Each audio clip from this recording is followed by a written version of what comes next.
Alteraciones hidroelectrolíticas en enfermedades gastrointestinales.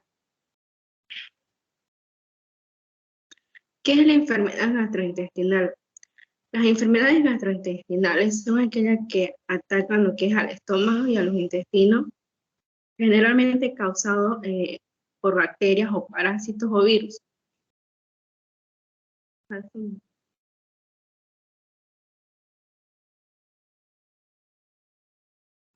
De estas enfermedades gastrointestinales se dan lo que son por origen químico, biológico y psicológico. Por origen químico son aquellos alimentos que son consumidos y que conllevan a una intoxicación, ya sea por consumir algún tipo de veneno. Por origen biológico son aquellos alimentos contaminados por un virus, parásito. De origen psicológico son causados generalmente por el estrés. Algunas enfermedades gastrointestinales pueden ser una gastritis, colitis, dispepsia, estreñimiento, esofagitis, gastroenteritis, amebiasis, parasitosis, cólera y divertículos.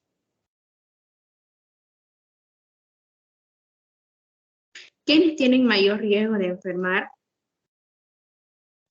Son los niños menores de 5 años, adultos mayores, mujeres embarazadas, personas con enfermedades crónicas, personas que comen en lugares con mala higiene. Los síntomas. Los síntomas comúnmente suelen ser lo que son diarrea o fuertes dolores estomacales. La diarrea puede conllevar lo que es a una deshidratación y también pueden manifestarse lo que son el vómito y las náuseas y fiebre o constipación o estreñimiento.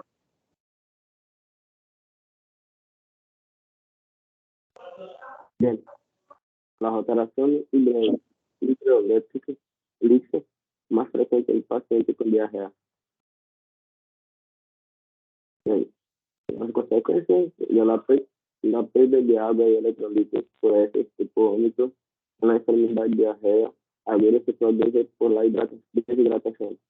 Las alteraciones higiénicas principales son hipernatremia, cuando esto ofrece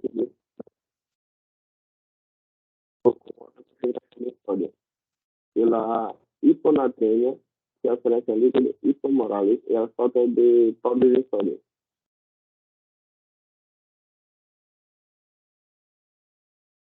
La deshidratación produce una reacción de vasoconstricción.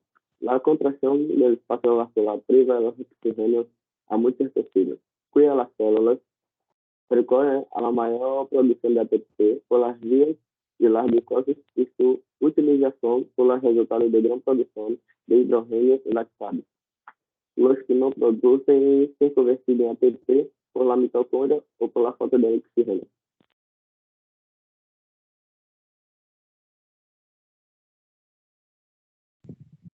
Las principales alteraciones en la composición del plasma durante la deshidratación por enfermedad diarreica son 6. 1. La pérdida de agua con la consiguiente contracción del volumen intravascular. 2. En los niveles séricos de sodio, hipernatremia o hiponatremia. 3. En los niveles séricos de potasio, hipercalemia o hipocalemia. 4. En el equilibrio ácido-básico, disminución del nivel sérico del bicarbonato, del dióxido de carbono y del valor del pH, y aumento de los niveles séricos del cloro. 5. Aumento en la concentración sérica de nitrógeno ureico y creatinina. 6. Aumento en la concentración sérica de glucosa. Bueno, sobre las pérdidas de electrolitos, yo voy a hablar sobre lo que es el sodio y sus alteraciones en estas enfermedades. El sodio es el cation más dominante del líquido extracelular, es como más abundante. Dentre sus funciones estão a regulação da osmolaridade extracelular e o mantenimento do volume intravascular. Sus valores normales están entre 135 hasta 155 mil equivalentes. Estos valores pueden ter una variación de acuerdo a su laboratorio, pero segundo la literatura, esto sería los valores normales ideales. Quando há uma enfermidade gastrointestinal, donde há uma grande perda de água, os valores séricos normais de sódio vão estar alterados. Hipernatremia, na hipernatremia, que é aumento destes níveis de sódio, se vai apresentar quando o sódio sérico vai estar arriba de 155 mil equivalentes litros. Esta alteração se apresenta mais na enfermidade diarreica, porque em esta enfermidade há uma desregulação da osmolaridade. Esta desregulação causa uma desidratação celular. Esto se produz quando a perda de água é maior que a perda de sódio, ou seja, o paciente tem episódios consequentes de diarreia e vômito, e assim em estes episódios há uma perda maior de água que de sódio. Sobre sua classificação, em esta afecção há uma saída de água do interior da célula, por isso se dá a desidratação.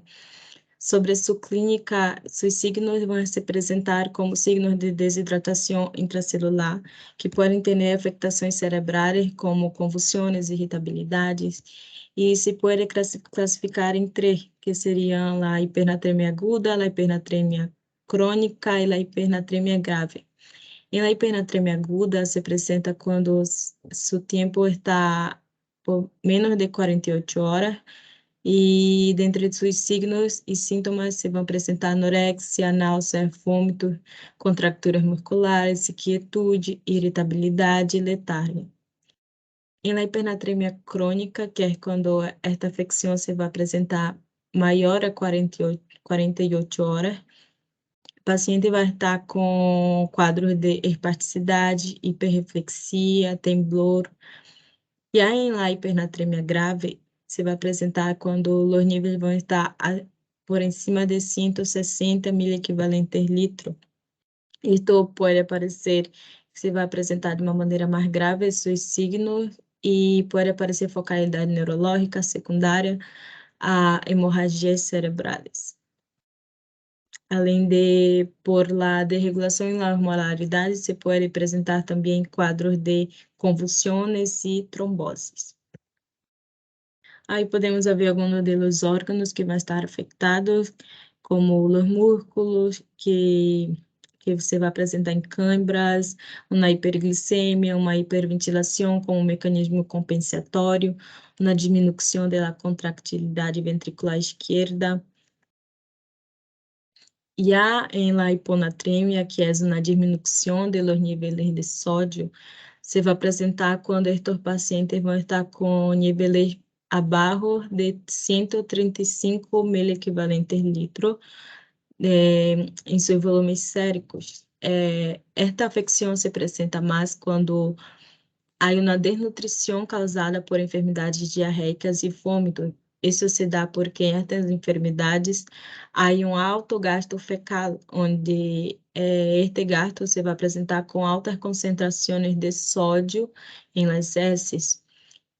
Aí, e na hiponatremia, há uma diferença em la osmolaridade extracelular e intracelular. Como vai haver pouco sódio, como vai estar com poucos níveis de sódio, você vai aumentar os níveis de água intracelular. Por isso, o volume intracelular também se vai aumentar, e com isso vai haver uma ativação dos canais de cloro e potássio. Esta ativação vai ser com que haja uma saída facilitada destes íons, do que vai provocar também quadros de hipopotassemia e outras afecções.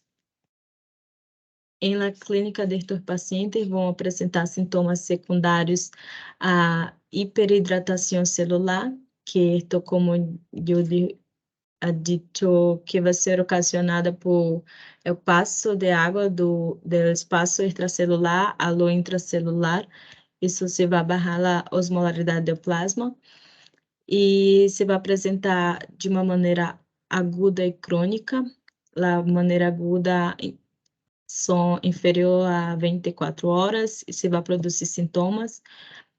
Em la forma crônica vai ser mais de 48 horas e generalmente é assintomática. E você vai classificar em três, que seria a leve, moderada e grave. Em la leve, você vai apresentar níveis entre 125 e 135 miliequivalentes litro. A moderada de 115 até 125. Em la grave, você vai apresentar por abaixo de 115. Para tratamento na hiponatremia, se vai ser com suero hipertônico para balanço hídrico, além de, se necessário, se vai fazer a regulação sódica do sódio nos níveis de sódio.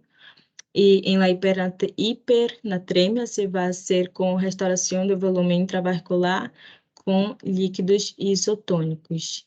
E sobre a clínica da hiponatremia, se vai apresentar com calambres, vômitos, náuseas, fadiga muscular e, em casos, com convulsões.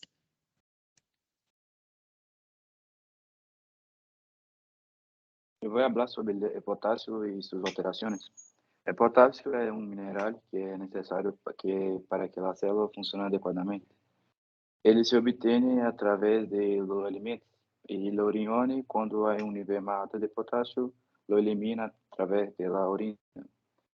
O potássio, quando o nível de potássio está baixo, o nível de potássio na sangue está baixo, se chama hipocalemia.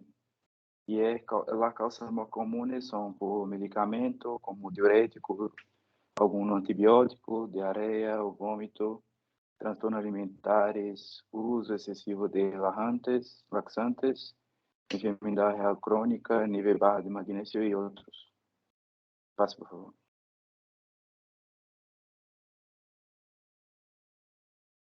A clínica deste paciente se vão dar em alteração de ritmo cardíaco, intestino preso, fraqueza muscular, câimbras, paralisia, espasmos musculares. E o nível normal, o rango normal de uma pessoa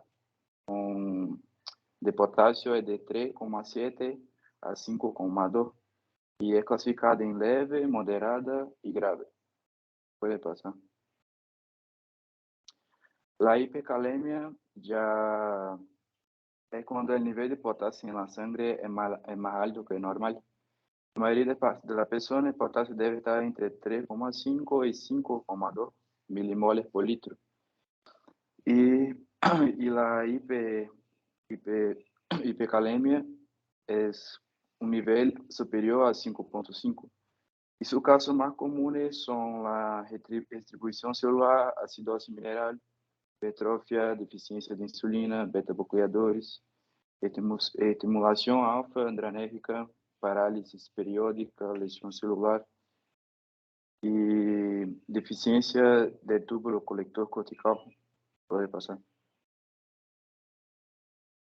En la clínica deste paciente vão ter os sintomas que vão apresentar sintomas como dolor no peito, alterações de batimento cardíaco, sensação de dormência ou formigamento em los membros e fraqueza ou paralisia dos músculos.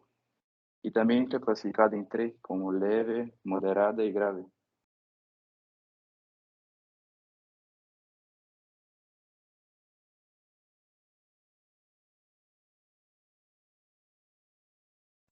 Las alteraciones en niveles de fósforo, magnesio y cloro, que es el ácido básico.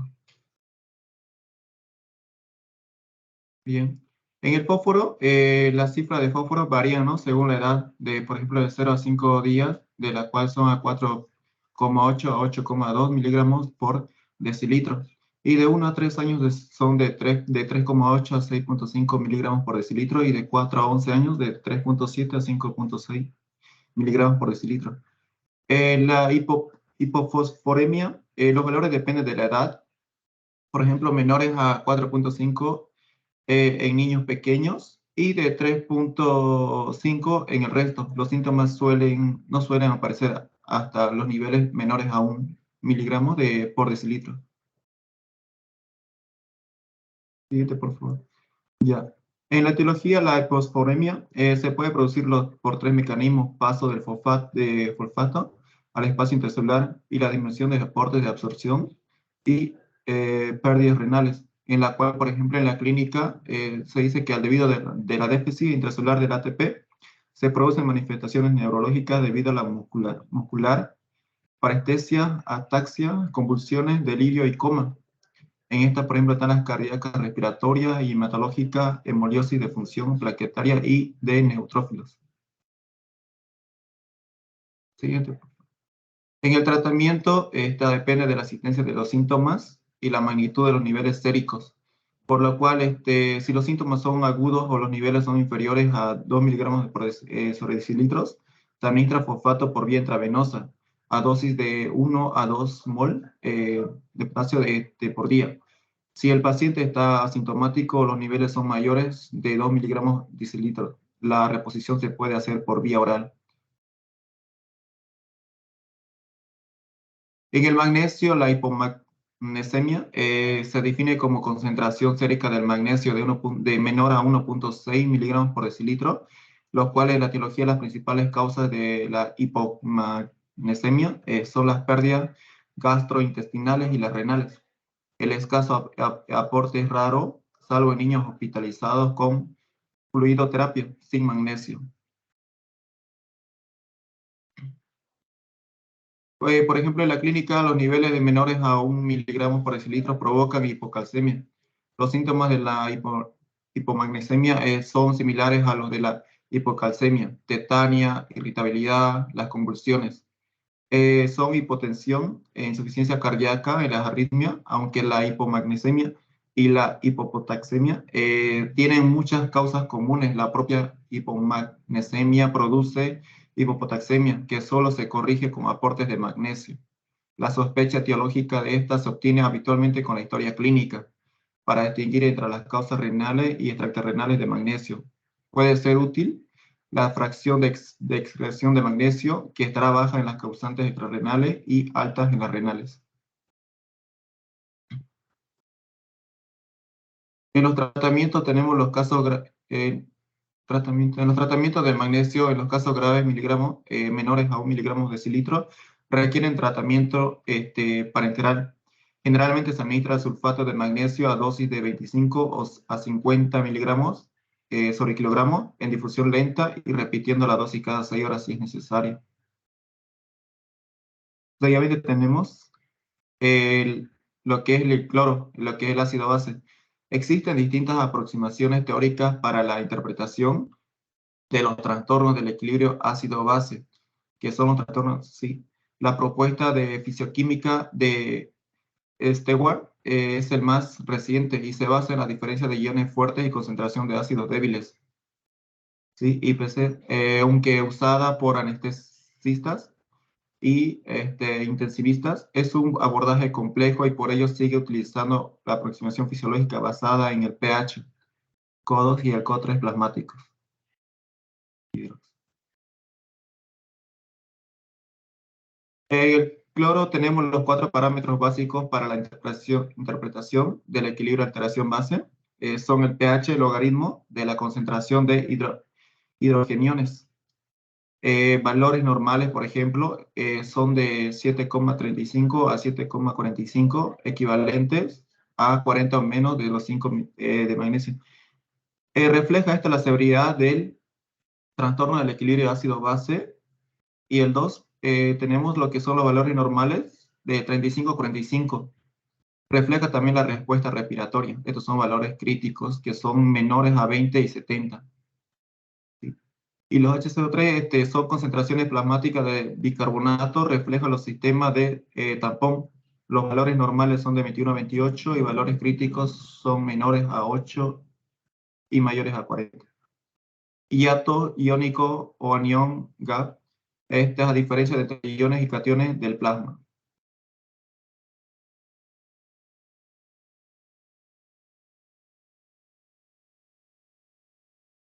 El síndrome Rappaport aparece cuando los pacientes son rehidratados con solución salina y generosa cantidad de lactato o bicarbonato de sodio. Esto lleva a que dé un edema cerebral y pulmonar. Se da debido a los edemas pulmonares no cardiogénicos genera por aspiración de jugos gástricos, ya que estos se suben hasta la laringe y al bajar provocan daño a las paredes alveolares. Es causado por ciertos medicamentos, exposición a graves alturas, insuficiencia renal y daños a los pulmones por gas tóxico o infecciones. La hemorragia, esto sucede cuando su cuerpo no produce suficiente plaqueta o factores de coagulación o no funciona bien. Su sangre puede formar demasiado coágulo o los coágulos pueden no disolverse.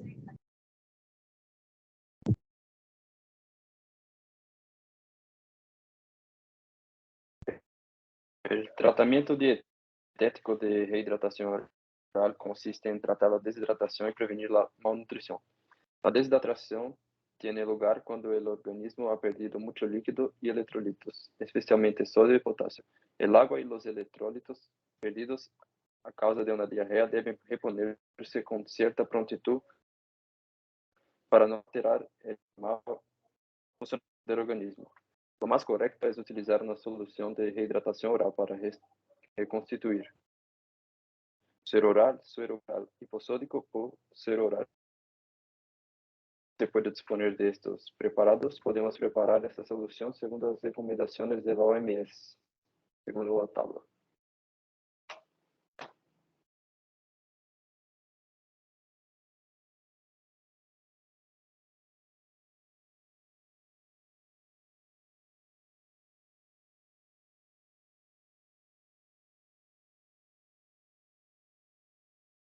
Ácido colinérgico o muscarino.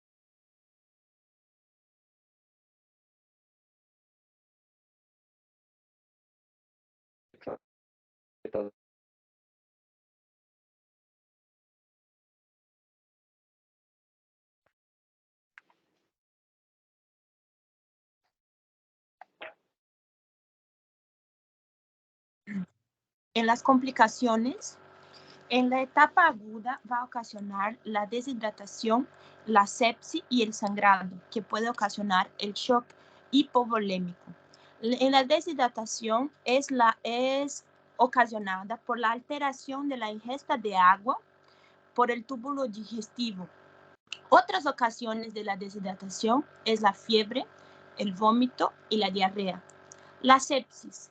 La sepsis es la alteración de la función de barrera contra los agentes patógenos, que por eso tienden al sangrado y ocasionan también un shock. Próximo. ¿Me puede pasar, por favor? En las enfermedades crónicas van a ocasionar por la mala absorción de los nutrientes o la déficit de los nutrientes en enfermedades gastrointestinales primarias, como en la síndrome del colon irritable, que va a ocasionar la mala absorción o poca absorción de los nutrientes y de los minerales, electrolitos también, que van a causar, si es muy grave, una deshidratación hasta una desnutrición de nuestro paciente. Hasta ahí creo que es mi parte.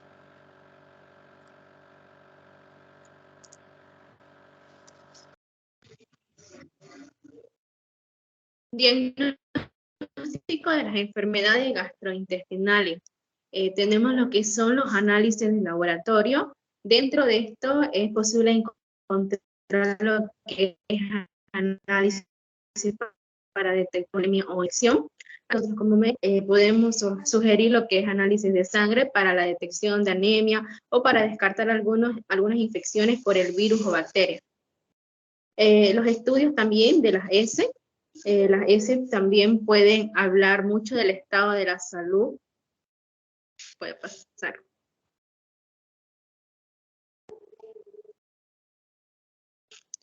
También tenemos lo que son los procedimientos endoscópicos. Tenemos lo que es la colonoscopía, la sigmoidoscopía flexible, endoscopía superior y cápsula endoscópica. También tenemos los procedimientos por imágenes, radiografías, tomografía computarizada y resonancia magnética. Para las medidas de prevención, vamos a tener factores como tener higiene en la preparación de los alimentos, evitar comer en lugares ambulantes o con condiciones insalubres, lavar-se muy bien las manos antes de comer, después de ir al baño, tomar agua hervida, clorada ou bem embotellada, lavar e desinfectar frutas e verduras, freír ou cocer muito bem os alimentos, refrigerar os alimentos para evitar sua decomposição, não consumir alimentos caducados, tomar ao menos 2 litros de água diariamente e tapar adequadamente os botes de basura. Isso seria. Muitas graças.